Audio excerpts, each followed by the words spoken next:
करते हैं हम लोग अभी पढ़ने वाले हैं इंटरनेशनल रिलेशन, है ना। इंटरनेशनल रिलेशन रिलेशन ठीक है। ऑफ कोर्स हम लोग इंडिया और यूके के बारे में पढ़ेंगे अभी, है ना। ठीक है, देखिए जरा समझने का प्रयास कीजिए। हम लोग जानते हैं कंजर्वेटिव पार्टी के बारे में, है ना। कंजर्वेटिव पार्टी, ठीक है। ये मैं आपको पढ़ा चुका हूं कि यूके में एक पार्टी है कंजर्वेटिव पार्टी, है ना। उसमें से एक और पार्टी है आपका liberal liberal Democrats liberal Democrats, ये भी एक पार्टी है। उस तरह से एक और पार्टी है यहाँ पे, है ना, लेबर पार्टी लेबर पार्टी, ठीक है। क्लियर है।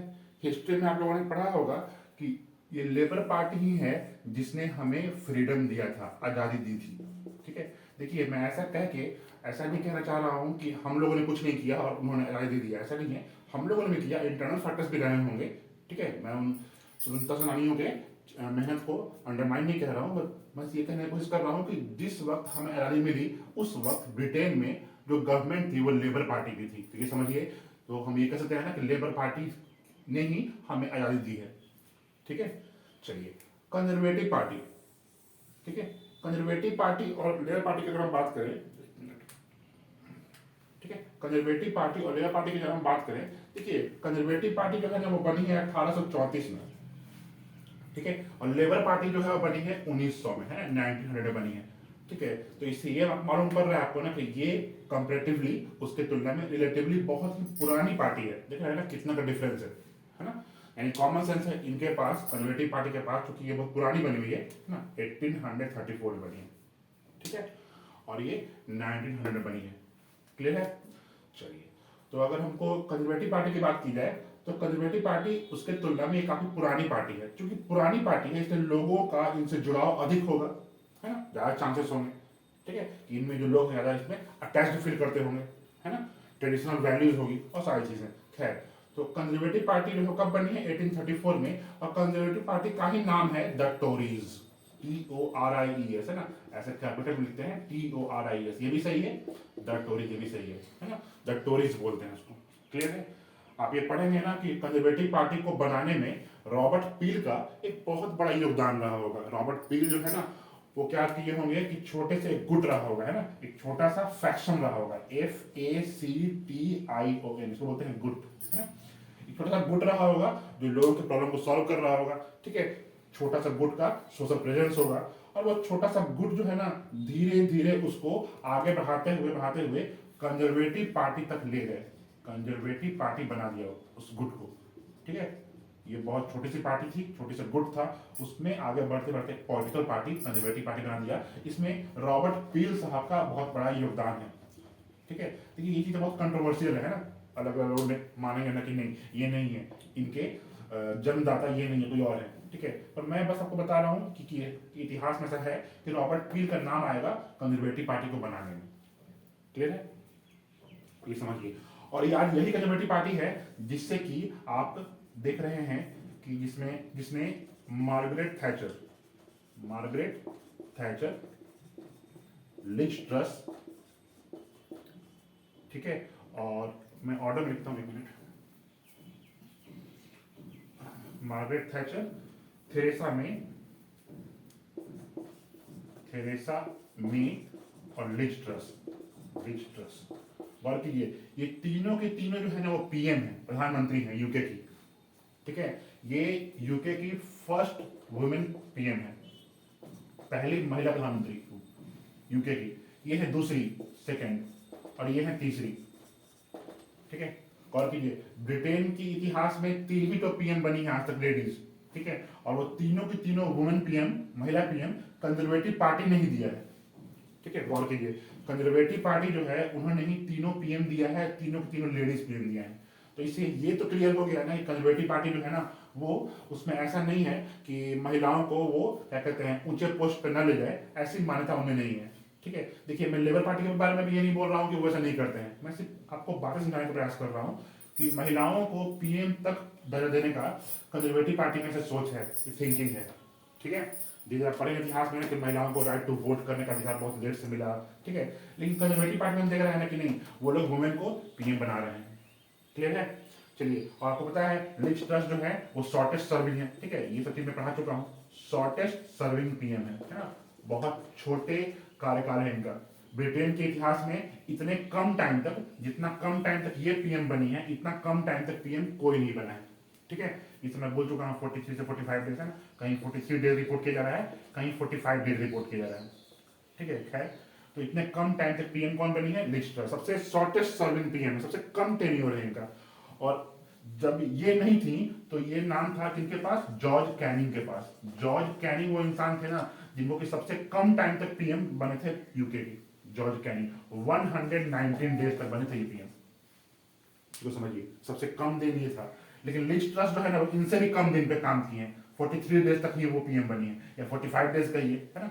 ये सब मालूम होगा आप लोगों को कि शपथ ग्रहण समारोह का दिन को भी काउंट करते हैं, अगर हम लोग उसके पहले का भी काउंट करते हैं हम लोग, तो 45 डेज आता है। और उसके पहले दिन काउंट नहीं कीजिएगा, शपथ ग्रहण समारोह से आए काउंट कीजिएगा, तो 43 डेज वो काम किए हैं। और 43 डेज अगर गिनिएगा तो 44th डेज वो रिजाइन कर दी। क्लियर है, इसको समझिए। तो लिज ट्रस जो है वो शॉर्टेस्ट सर्विंग पीएम है। अगर ये नहीं थी तो उनके पहले में ये रिकॉर्ड था जॉर्ज कैनिंग के पास, जो यूके के इतिहास में सबसे कम टाइम तक पीएम कौन बने हैं? जॉर्ज कैनिंग 119 डेज तक। अब इनका ये रिकॉर्ड छिन गया और लिज ट्रस सबसे कम टाइम तक पीएम बनी है। क्लियर है? थोड़ा सा और फैक्ट समझ लीजिए कि जॉर्ज, जैसे आपको कहा जाए कि वर्ल्ड में, ठीक है, सबसे लंबा टाइम तक पीएम कौन बने हैं, है ना, हाई लॉन्गेस्ट टेन्योर, ठीक है। तो पहला नाम आएगा इनका हसनल, हसनल बोल्किया, ठीक है, ये ब्रुनेई के हैं।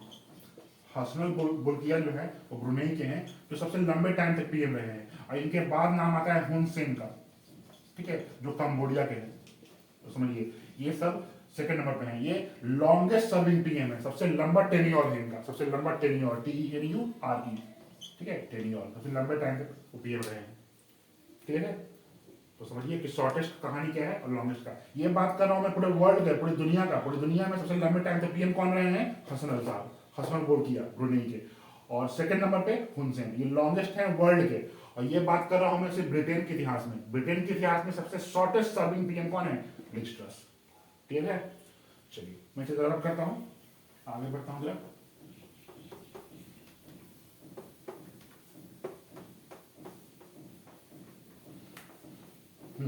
जरा समझने का प्रयास कीजिएगा।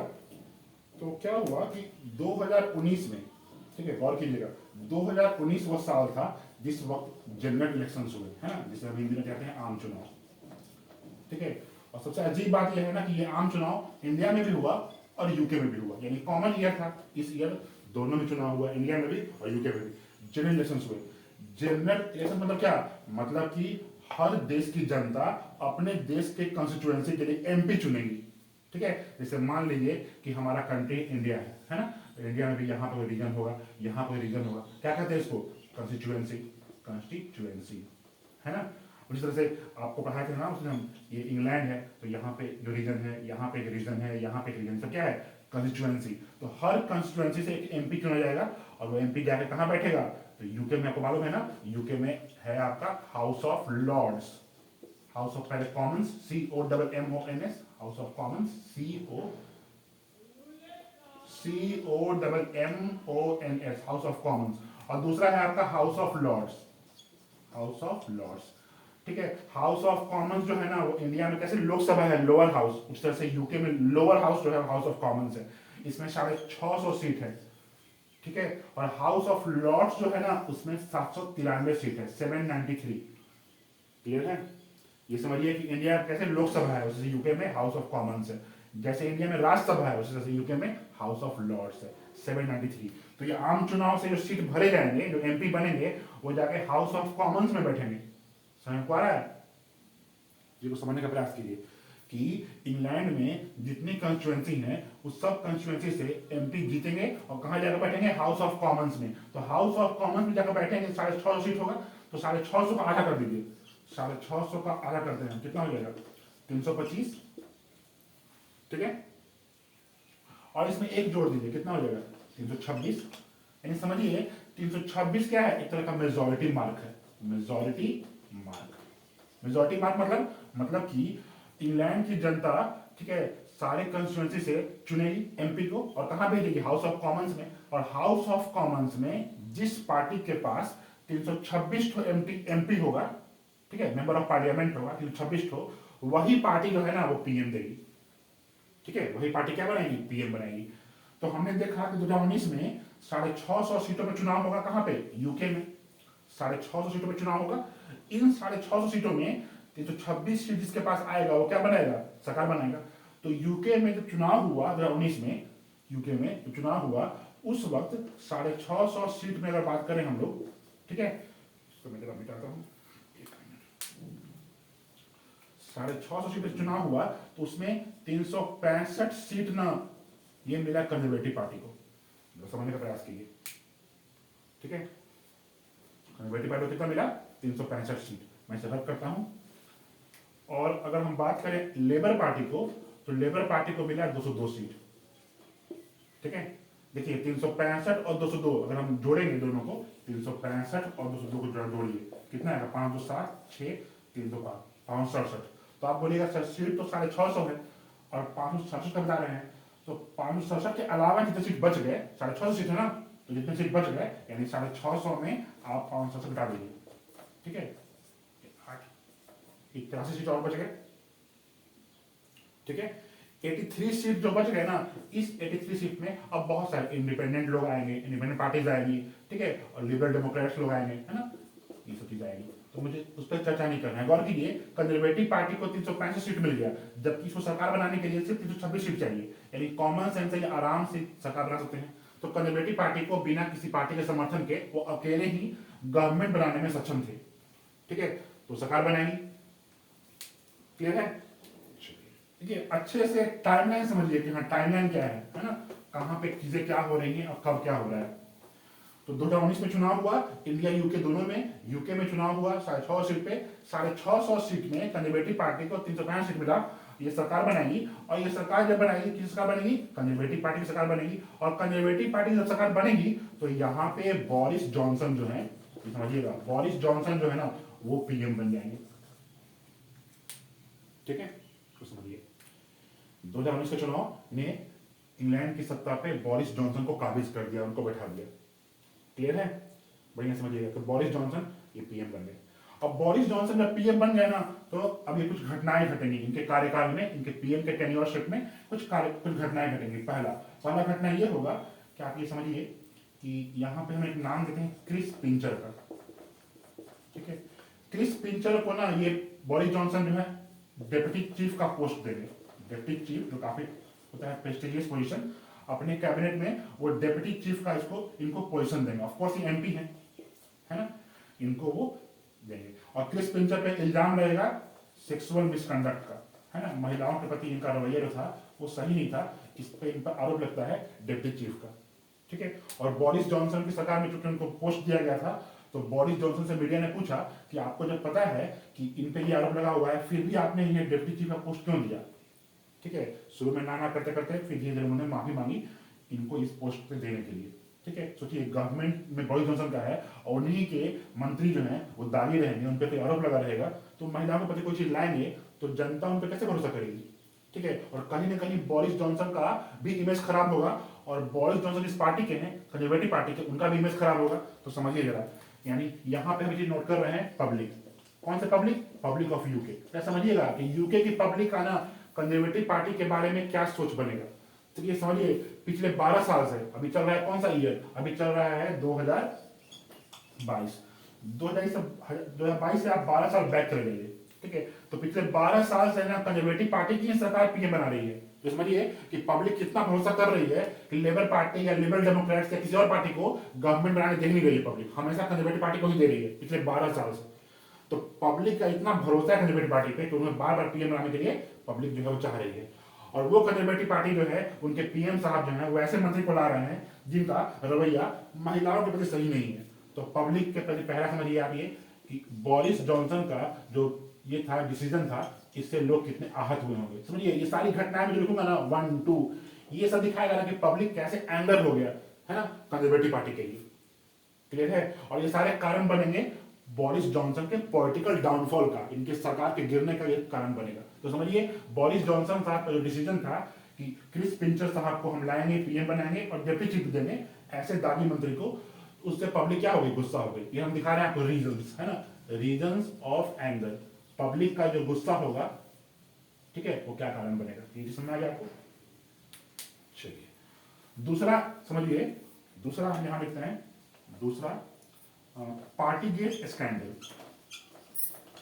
ठीक है, पार्टी गेट स्कैंडल। स्कैंडल मतलब क्या होता है, कोई कांड। तो पार्टी गेट क्या होता है, तो समझिएगा उस टाइम आपको पता होगा कि लॉकडाउन लगा था, है ना, लॉकडाउन लगा हुआ था पूरे इंग्लैंड में, पूरे यूके में कहीं लॉकडाउन लगा हुआ था। तो बोरिस जॉनसन ने आदेश दिया कि पूरे यूके में लगाने के लिए लॉकडाउन, क्यों, कोई कोरोना का इशू था इसलिए। ठीक है, बोरिस जॉनसन ने खुद आदेश दिया है कि पूरे पब्लिक को घर में रहने के लिए, और ये पीएम जो है ये खुद ही अपने ही ऑफिस में जाके वहां पार्टी कर रहे हैं, है ना। और जैसे कहेंगे हम बूज पार्टी कर रहे हैं। बूज पार्टी क्या होता है, इसमें कि शराब जो है ना वो होते हैं ना, खूब ठूस ठूस कर पीना, ठीक है, तो शराब पी रहे हैं। सोचिए जिस देश का प्रधानमंत्री जनता को कह रहा है कि आप घर में रहिए, कोरोना का इशू चल रहा है, बाहर नहीं निकलना है, सोशल डिस्टेंसिंग फॉलो करना है, और वो खुद सोशल डिस्टेंसिंग की धज्जियां उड़ाते हुए बूज पार्टी कर रहे हैं, लोगों को मिला रहे हैं, सोशल गैदरिंग कर रहे हैं। ठीक है, सोचिए तो क्या पब्लिक इनकी बात को मानेगा, नहीं।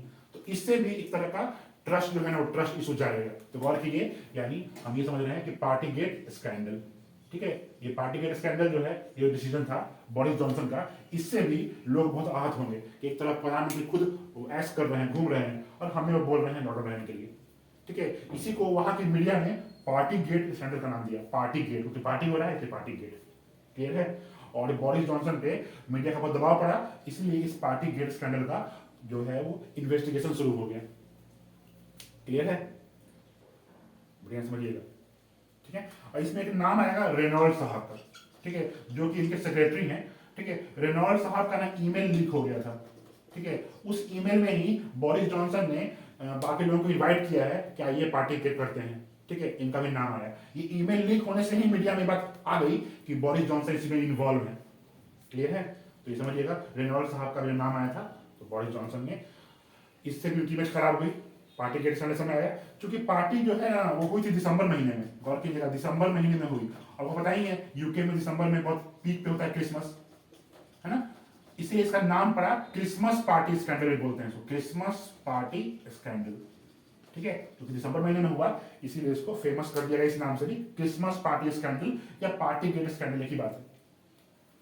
जरा समझिए कि क्रिस पिंचर साहब को का डेप्यूटी चीफ बनाना और पार्टी गेट स्कैंडल में खुद पीएम का इन्वॉल्व होना, ठीक है, ये बोरिस जॉनसन के पॉलिटिकल डाउनफॉल का, इनको पीएम के पोस्ट से हटाए जाने का सबसे बड़ा कारण बन रहा था। ये दोनों कारण समझ में आ गया हम लोग को। तीसरा कारण समझिए जरा, तीसरा कारण भी समझते हैं। एक नाम आएगा आपका वोमेन पीटरसन, है ना। ओवेन पीटरसन कौन है, ये भी एमपी हैं कंजर्वेटिव पार्टी के। ठीक है, बोरिस जॉनसन के पार्टी के ही एमपी हैं, और इन पे आरोप लगाना कि ये बड़े बड़े जो फर्म्स होते हैं, जो बिग फर्म्स हैं, जो बड़े बड़े कॉर्पोरेशन हैं, उनसे पैसा ले करके उनकी भलाई के लिए, उनको हित पहुंचाने के लिए, उनके एडवांटेज के लिए, ठीक है, वो गवर्नमेंट से सवाल पूछते थे। देखिए एमपी का काम ही यही है। ठीक है, एमपी का काम है कि अपने रीजन के भलाई के लिए वो काम करे, उससे क्वेश्चन पूछे, संसद में जाकर बोले। लेकिन आप किसी पार्टी, आप एमपी बने हो तो किसी फर्म के नहीं हो, आप पूरी जनता के हो, किसी खास पार्टी के, किसी खास कंपनी के, किसी खास फर्म्स के भलाई के लिए जा रहे हो, और उसी के क्वेश्चन पूछ रहे हो। क्यों, क्योंकि बड़े बड़े फर्म्स हैं, इन्होंने ओवेन पीटरसन को बहुत सारा पैसा दिया था, तो उस पैसे के लालच में ना ओवेन पीटरसन जो है वो गवर्नमेंट से सवाल पूछ रहे थे, उन्हें फायदा पहुंचाने के लिए, डिसीजंस लेने के लिए गवर्नमेंट को बोल रहे थे। तो गौर कीजिए, इसी एक्ट को बोलते हैं लॉबिंग, LOBBYING, लॉबिंग। समझिए कि लॉबिंग जो है ना वो गलत नहीं है, इलीगल नहीं है। यूएसए में लॉबिंग लीगल है, यूके में भी लॉबिंग लीगल है, लॉबिंग लीगल है, लेकिन लॉबिंग करने का तरीका होना चाहिए। क्लियर है, ऐसा नहीं कि आप अपने हाई पोस्ट का यूज करोगे और लॉबिंग से गलत चीज करना शुरू कर दोगे। तो एक समझिए तरह से ये कि ओवेन पीटरसन जो है वो पार्लियामेंट्री डेमोक्रेसी जो यूके में प्रिवेलेंट है, वहां के पार्लियामेंट में प्रिवेलेंट है, वहां के उस स्पिरिट को डिमीन कर रहे थे, है, उसको इंपॉर्टेंस नहीं दे रहे थे। ठीक है, देखिए इस घटनाओं से ये तो क्लियर हो गया ना, ऐसे नहीं है कि मैं ये कहना की कोशिश कर रहा हूँ कि यूके बहुत खराब कंट्री है, ऐसे सब लोग हैं, नहीं। देखिए लोग अच्छे या खराब हर जगह होते हैं, किसी खास लोकेलिटी से, किसी खास देश से, किसी खास रेस से, एथनिसिज्म से कनेक्ट कर देना कि यही लोग खराब हैं, ठीक है, ये गलत है। हमारे देश में भी कई लोग ऐसे हैं जो इस चीज में इन्वॉल्व हैं, पकड़े भी गए हैं। ठीक है, कंट्रोवर्सी हमारे कंट्री में बहुत हुआ है, लेकिन मैं बस बता रहा हूँ कि इस घटना से हमें चाहिए सीखने के लिए क्या कि फ्यूचर में हमें क्या नहीं करना है। तो समझना है कि ओएन पीटरसन साहब जो है वो एमपी थे और इस चीज में इन्वॉल्व थे। गौर कीजिएगा, ओएन पीटरसन को जब इन चीजों में इन्वॉल्व हो गए तो बोरिस जॉनसन इन्हें बचाने के लिए, ओएन पीटरसन को बचाने के लिए बहुत प्रयास किया। ठीक है, यहां तक कि बोरिस जॉनसन ने विप लाया। विप क्या होता है? विप मतलब कि बोरिस जॉनसन जो है ना वो बैठेंगे और अपने सारे पार्टी मेंबर को बुलाएंगे और ये कहेंगे कि जब वोटिंग होगा तो वुमेन पीटरसन के पक्ष में वोटिंग करने के लिए। ठीक है, विप जो है एक तरह का इंस्ट्रक्शन है जो बोरिस जॉनसन ने दिया बाकी अपने सारे फेलो एमपी को, अपने पार्टी को, कि जब वोटिंग होगा तो इनके खिलाफ में कोई वोट नहीं करेगा, हर कोई इनके पक्ष में वोट करेगा ताकि इनको ना हाउस ऑफ कॉमन से बाहर न निकाला जाए। ठीक है, गौर कीजिए, किसी देश का प्रधानमंत्री अपने ही एमपी को बचाने के लिए खूब सारा प्रयास कर रहा है, विप यूज कर रहा है। ठीक है, सोचिए इस चीज को जान करके वहां की जनता को कितना दुख हुआ होगा। ठीक है, तो सोचिए, यानी बोरिस जॉनसन का इस चीज में इंटेलिजेंस, ठीक है, विप यूज करना, ठीक है, वो भी ऐसे आदमी के लिए जो कि क्लियरली मालूम पड़ गया है, उसके बाद में क्लियर हो गया कि वो लॉबिंग कर रहा है, पार्लियामेंट्री प्रिविलेज को गलत मिसयूज कर रहा है, उसको बचाने के लिए वो यूज कर रहे हैं विप। तो पब्लिक का एंगर बोरिस जॉनसन के लिए बहुत ज्यादा गुस्सा हो गया। ठीक है, पब्लिक का एंगर जो है वो बढ़ गया। क्लियर है, और स्वाभाविक है इन तीनों कारण से बोरिस जॉनसन की सरकार को रिजाइन करना पड़ेगा और ये एमपी पोस्ट से हटा दिए जाएंगे। ठीक है, और एक लास्ट कारण ये समझ लीजिए, जिसे मैं डिटेल में नहीं जाऊंगा, शॉर्ट में समझाऊंगा, ये रशिया यूक्रेन वॉर। ठीक है, रशिया यूक्रेन वॉर हो रहा था तो पता ही आपको, जब किसी जगह युद्ध हो रहा होगा तो पेट्रोल प्राइसेस बहुत बढ़ जाएंगे, है ना। तो पेट्रोल प्राइस बहुत बढ़ गए हैं, यानी इंग्लैंड में ऑलरेडी बहुत महंगाई है। गौर कीजिए, बोरिस जॉनसन का वह दौर जब रशिया यूक्रेन वॉर हो रहा था उस टाइम में ऑलरेडी महंगाई बहुत बढ़ी हुई थी, और बोरिस जॉनसन की सरकार में महंगाई बढ़ी हुई है, स्वाभाविक है वो टैक्स बढ़ा देंगे। उन्होंने टैक्स बढ़ा दिया। ठीक है, पब्लिक पर टैक्स का बोझ बढ़ गया। सोचिए, पब्लिक ऑलरेडी परेशान है इन्फ्लेशन से, महंगाई से, है ना, और गवर्नमेंट जो है वो और टैक्स बढ़ा दी, पब्लिक और गुस्सा हो जाएंगे। तो सोचिए, इसको कह सकते हैं ना final nail in the coffin, है ना, बोरिस जॉनसन की सरकार को गिराने में ये लास्ट हथौड़ा जो काम किया, ये टैक्स का इंक्रीमेंट करना, ये डिसीजन जो है इन चारों कारण से, ठीक है, बोरिस जॉनसन की सरकार गिर गई।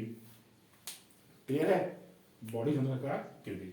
मैं जवाब करता हूं, लेकिन समझिए, जब बोरिस जॉनसन सरकार गिर रही है तो कहीं ना कहीं कंजर्वेटिव पार्टी के ही है ना वो, तो कंजर्वेटिव पार्टी का भी इमेज खराब हो रहा है ना। चलिए, इसे जब मैं रब करता हूं कि अच्छे से कहानी को समझना है, ठीक है, क्लियर से, कि हाँ ये चीजें क्या है। अब जब बोरिस जॉनसन की सरकार गिर जाएगी, ठीक है, तब आएंगी लिज ट्रस। अब बताइए आपको, लिज ट्रस सरकार, लिज ट्रस भी जो है वो भी कंजर्वेटिव पार्टी की है। ठीक है, इनकी सरकार भी गिर जाएगी। ठीक है, 43 डेज रहेंगे, 44th डे से रिजाइन कर देंगी, है ना। और उसके बाद आएंगे ऋषि सुनक। क्लियर है। देखिए, समझिए जरा इस चीज को, गौर कीजिए जरा। जैसे जापान जो है, ठीक है, तो जापान फेमस है अपने कार्स के लिए, है ना, कार्स एक्सपोर्ट के लिए। यूएसए जो है वो फेमस है किस चीज के लिए? तो वेपन सेल करने के लिए, है ना, हथियार जो है। ठीक है, आप इधर पढ़िएगा, कॉनकासा, बेका, लेमोआ, ये सब एग्रीमेंट है जो यूएसए के साथ हमने साइन किया है, इसके बारे में पढ़ाऊंगा मैं धीरे धीरे। तो यूएसए जो है वो वेपन्स के लिए फेमस है। तो समझिए यूके जो कंट्री है वो किस चीज के लिए फेमस है ना, इसकी क्या इंपॉर्टेंस है। ठीक है, तो ये फेमस है बिग बिग फर्म्स के हेडक्वार्टर्स के लिए। जितने बड़े बड़े बैंक्स हैं, जो बिग बिग बैंक्स हैं, है ना, बिगीज इसको बोलते हैं, जैसे एचएसबीसी हो गया, स्टैंडर्ड चार्टर्ड हो गया, है ना, ये जितने बड़े बड़े बैंक देख रहे हैं आप, है ना, ये सारे बैंक के हेडक्वार्टर्स जो है ना, एचक्यू जो है, हेडक्वार्टर्स जो है वो यूके में है। ठीक है, और यूके के रेवेन्यू में, यूके के तिजोरी में जो पैसा भर रहा है ना वहां की सरकार में, वहां पे ऐसे ऐसे बैंक का जो हेडक्वार्टर है उसके कारण बहुत ज्यादा अमाउंट ऑफ पैसा इनकी तिजोरी में भर रहा है। यानी समझिए कि यूके के तिजोरी में पैसा भरने का सबसे बड़ा कारण तो बहुत सारा होगा, लेकिन उसमें से एक कारण ये भी है कि बड़े बड़े कंपनीज के हेडक्वार्टर्स वहां पे हैं। समझिए, बड़े बड़े कंपनी हेडक्वार्टर्स यूके में क्यों खोली है? क्योंकि उनपे उनका भरोसा है। यूके जो है इतना स्टेबल कंट्री है कि वहां की सरकार जो है ना कोई दिक्कत नहीं होने देगी, स्टेबल रहेगा कंट्री, स्थायित्व रहेगा, इसीलिए बड़े बड़े कंपनी के हेडक्वार्टर्स खुले हुए हैं। ठीक है, आज वही स्टेबिलिटी, ठीक है, फाइनेंशियल स्टेबिलिटी कहिए या पॉलिटिकल स्टेबिलिटी कहिए, वो गड़बड़ा रही है। देख रहे हैं ना, यूके के इतिहास में हम देख रहे हैं कि लिज ट्रस वो भी गिर गई और ऋषि सुनक जो है वो आए हुए हैं। तो हमने देखिए आपने कि 2 महीने में ही, ठीक है, 2 महीने 2 मंथ्स में ही, ठीक है, बोरिस जॉनसन साहब आए, वो चले गए, फिर लिज ट्रस आई, वो भी चली गई, और ऋषि सुनक आए हैं, अब ये पीएम है, करंट पीएम ही है। सोचिए 2 महीने के सरकार में ही, 2 महीने के कार्यकाल में ही कंजर्वेटिव पार्टी ने 3 पीएम दे दिए। तो सोचिए इतना पॉलिटिकली अनस्टेबल कंट्री रहेगा, ठीक है, और ऊपर से आपने पढ़ा भी कि पॉलिटिकली अनस्टेबल तो है ही, पॉलिटिकली अनस्टेबल तो है ही, क्योंकि देख रहे हैं कि सरकार चल नहीं रही है, इकोनॉमिकली भी अनस्टेबल हो रही है। कैसे इकोनॉमिकली हो रही है? तो आपने पढ़ा ना कि बोरिस जॉनसन की सरकार ने टैक्स बढ़ाया, ठीक है, लोग बहुत गुस्सा हो गए, ठीक है, महंगाई ऑलरेडी बढ़ी हुई है, और इस कारण से इनकी सरकार जो है वो गिर जाती है, ठीक है। यूके में उस वक्त खुद महंगाई बहुत तेजी से बढ़ रही थी। लिज ट्रस्ट जब आती हैं, जब गवर्नमेंट में लिज ट्रस्ट जब आती हैं, तो इस टाइम में, जो कि बोरिस जॉनसन की सरकार के टाइम में ही महंगाई बढ़ी हुई थी, लिज ट्रस्ट जब आती हैं, इनकी इकोनॉमिक पॉलिसी जो थी लिज ट्रस्ट की, वो भी सही नहीं थी, ठीक है, इससे महंगाई और बढ़ जाती है। सोचिए लोग महंगाई से त्रस्त हो चुके हैं, यानी इकोनॉमिकली अनस्टेबल हो चुके हैं, ठीक है। इनकी खुद की यूके का खुद का कंपनी है, खुद का गवर्नमेंट का बैंक एजेंसी है बीबीसी, ठीक है, मीडिया एजेंसी है, जो खुद उसने ये कहा था कि यूके में इतिहास में ना इतनी महंगाई पहले भी आई है, लेकिन ये बहुत ज़्यादा आई हुई है ना, बहुत हाई प्रिवेलेंट है, बहुत ये महंगाई बहुत ज़्यादा तेजी से बढ़ रही है, ठीक है। वहाँ पे अगर हम ये कहें कि इंटरेस्ट रेट जो है, ठीक है, जो लोन ले जाते हैं बैंक से, वो भी काफ़ी हाई हो गया था। तो सोचिए उनकी खुद की मीडिया एजेंसी रिपोर्ट कर रही है कि देश जो है वो इकोनॉमिकली बहुत ही अनस्टेबल चल रहा है, ठीक है। इतना अनस्टेबल चल गया था कि बैंक ऑफ इंग्लैंड को ना इंटरवीन करना पड़ा था, समझिए। तो इकोनॉमिकली अनस्टेबल चल रहा है, पॉलिटिकली अनस्टेबल है।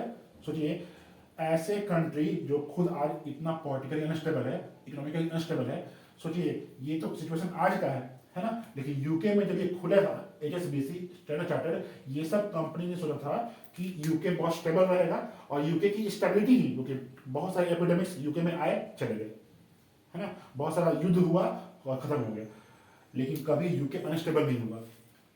इसी कारण से यूके जो था वो फेवरेट डेस्टिनेशन था, फेवरेट स्पॉट था इन कंपनीज के लिए अपने हेडक्वार्टर खोलने के लिए। आज यही कंपनी जो थे ना, वो डर रहे थे, वो सोच रहे थे कि अपने हेडक्वार्टर को हम शिफ्ट करें।